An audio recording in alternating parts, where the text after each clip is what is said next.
Trump Ukraine के साथ नजर आए, नेटो देशों को रूसी विमानों को गिरा देने की बात कही और रूस के खिलाफ इस मुहिम में यूरोपीय देशों से मदद भी मांगी है।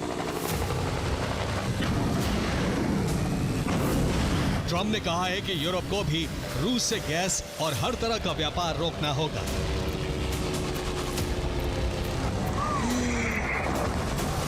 रूस को लेकर ट्रम्प की सोच में गजब का परिवर्तन है, लेकिन ये वर्ल्ड वॉर 3 के आरंभ का संकेत भी दे रहा है, क्योंकि ये एक बड़े जंग की शुरुआत करा सकता है।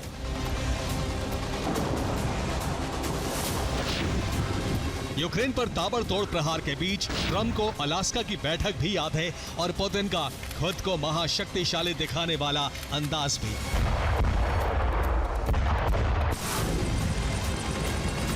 लेकिन अब तक ट्रम्प समझौते की राह पर थे, इसलिए शायद खामोश थे।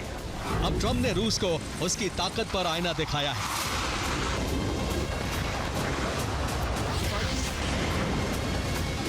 ट्रम्प ने एक बार फिर साबित कर दिया है कि ट्रम्प भले ही युद्ध विराम की कोशिश में है, लेकिन अमेरिका ही सुपर पावर था, सुपर पावर है और रहेगा। आप ट्रम्प की सोच को इस तरह से समझ सकते हैं।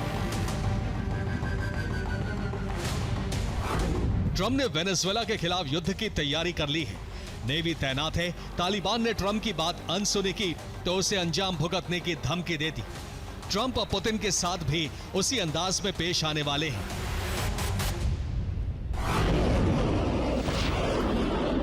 न्यूयॉर्क में ट्रम्प के बदले अंदाज में कहे गए कुछ शब्दों ने चंद मिनटों में नेटो की एकता, यूरोप की ताकत को दर्शाया है, तो वहीं यूक्रेन की जीत का ऐलान भी इन शब्दों में है।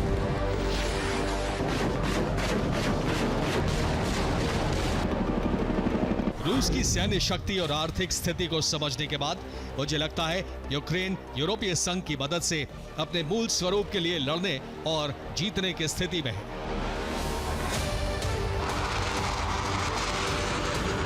ट्रम्प ने अभी से यूक्रेन की जीत का भरोसा जताया है। समझ लीजिए कि यूक्रेन को अब हर तरह की मदद मिलेगी, वो चाहे यूरोप से हो या अमेरिका से, और यही ट्रम्प के हृदय परिवर्तन का सबसे बड़ा असर भविष्य में दिखने वाला है।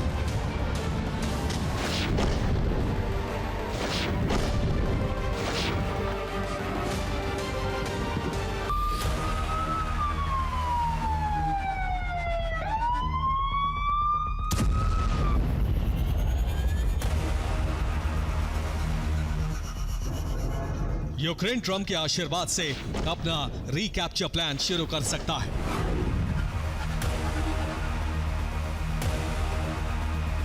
लेकिन ट्रम्प का इशारा यहीं तक रुकने का नहीं है।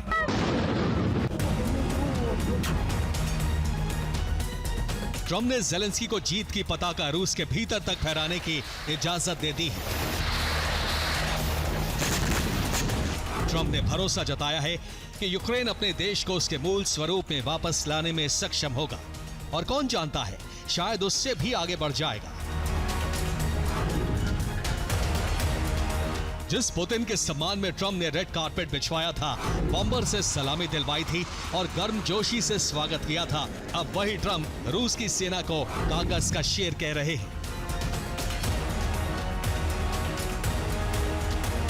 शायद ये पुतिन के उस धमकी का जवाब है जिसमें उन्होंने रूस को हर महाशक्ति से लड़ने के लिए तैयार बताया था।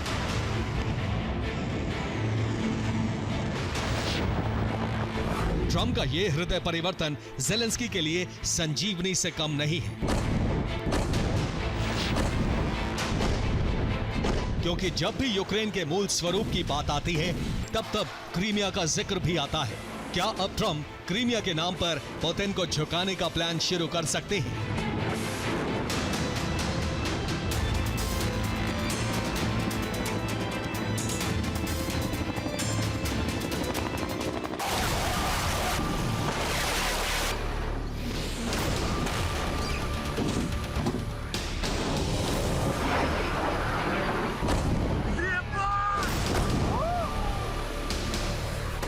ट्रम्प ने ज़ेलेंस्की को जीत का आशीर्वाद तो दे दिया है, लेकिन क्या सिर्फ प्रेशर के लिए है या फिर वाकई ऐसा होने वाला है?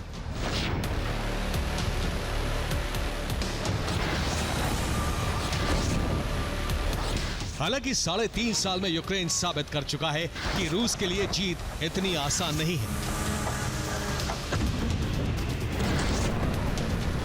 अब अगर अमेरिका और नेटो की मदद से यूक्रेन भीषण युद्ध की शुरुआत करता है तो भारी तबाही आ सकती है।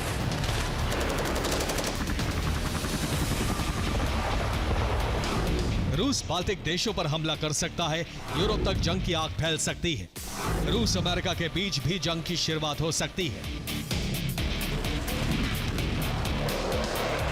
लेकिन ट्रंप इसकी परवाह इसलिए नहीं कर रहे क्योंकि रूस की ताकत को 3.5 साल से देखा जा चुका है।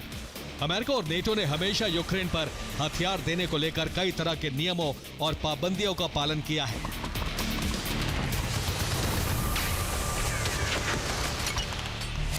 लेकिन पुतिन यूरोप और अमेरिका के साथ जिस हद तक रिश्ते बिगाड़ चुके हैं, उसके बाद माना जा रहा है कि अब रूस को झुकाने का रण आरंभ होने वाला है।